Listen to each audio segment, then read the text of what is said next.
এই সুলেমান, এই সুলেমান, শাকিব আরেকটা মেয়ে তো, একটা মেয়ে তো।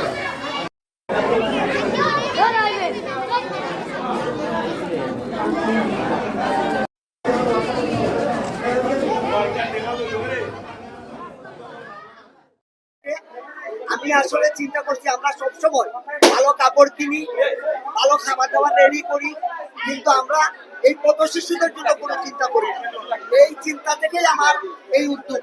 আমার এই উদ্যোগের পরবর্তী একটা প্রশ্ন উনি করেছেন যে পরে আমাদের কি বিষয়। আমরা পরে জিয়ন মহোদয়, ডিসি সাহেব, এসপি সাহেব সবাই নজরে নিয়ে আসলাম এবং আমাদের কমলগঞ্জ শ্রীমঙ্গলের মানুষের সাংবাদিক ভাইদের নজরে নিয়ে আসলাম। ওনারা এখন চেষ্টা করে তাদেরকে আমরা কিভাবে প্রোভাইড করা যায়।